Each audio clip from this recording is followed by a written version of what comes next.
Assalamualaikum warahmatullahi wabarakatuh.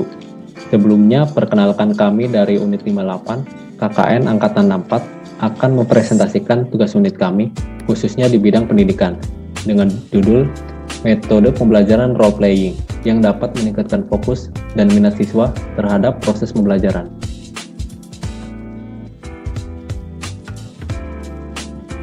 Sebelum masuk pembahasan, di sini saya akan memperkenalkan anggota dari Unit 58. Anggota Unit 58 terdiri dari 9 anggota. Yang pertama, Alfaza Malik Al-Fadli dengan NIM 175250096 dari Fakultas Teknologi Industri Prodi Teknik Mesin. Yang kedua, Elvira Rahma Karmelia dengan NIM 187111107 dari Fakultas Kedokteran Prodi Pendidikan Dokter. Yang ketiga, Siti Anissa Fatmawati dengan NIM 1841040 dari Fakultas Hukum Prodi Ilmu Hukum. Yang keempat, M. Naufal Fikri dengan NIM 184231135 dari Fakultas Ilmu Agama Islam Prodi Ekonomi Islam. Yang kelima, Rana Widya Muhammad dengan NIM 183132363 dari Fakultas Ekonomi Prodi Ilmu Ekonomi. Yang keenam, Muhammad Irfan Suwanda dengan NIM 184222028 dari Fakultas Ilmu Agama Islam Prodi Pendidikan Agama Islam. Yang ketujuh, Yulistia Pratiwi dengan NIM 185211149 dari Fakultas Teknologi Industri Prodi Teknik Kimia. Yang ke-8, Hairul Umam dengan NIM 183211206 dari Fakultas Psikologi dan Ilmu Sosial Budaya Prodi Ilmu Komunikasi. Dan yang ke-9, Wisesa Aji Wibisono dengan NIM 184103994 dari Fakultas Hukum Prodi Ilmu Hukum.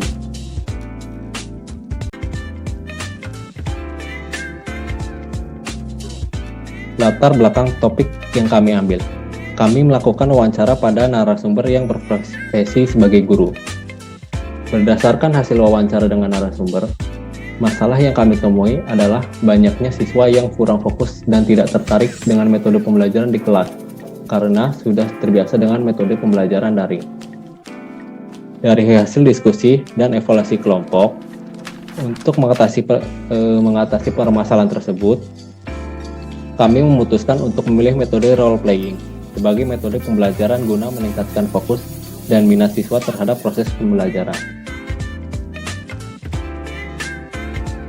Untuk definisi metode role playing atau dalam bahasa Indonesia bermain peran adalah metode pembelajaran yang di dalamnya terdapat perilaku pura-pura atau berakting dari siswa sesuai dengan peran yang telah ditentukan, di mana siswa menirukan situasi dari tokoh-tokoh sedemikian rupa dengan tujuan mendramatisasikan dan mengekspresikan tingkah laku, ungkapan, gerak-gerik seseorang dalam hubungan sosial antar manusia.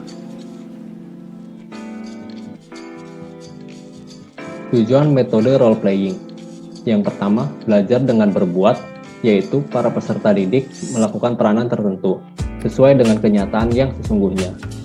Yang kedua, belajar melalui meniru atau imitasi. Yang ketiga, belajar melalui balikan, yaitu para pengamat menanggapi perilaku para pemain yang telah ditampilkan. Dan yang keempat, belajar melalui pengkajian, penilaian, dan pengulangan.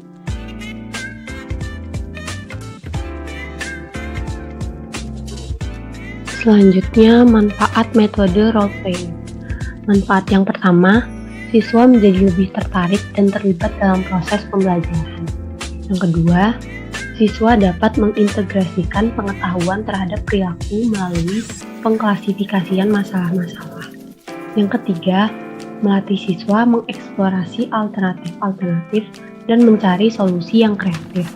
Dan yang terakhir, yang keempat, siswa terlatih memecahkan masalah yang dihadapi dan akhirnya mencapai keputusan bersama. Selanjutnya, langkah metode pembelajaran role playing. Langkah pertama yaitu menyajikan dan membahas situasi.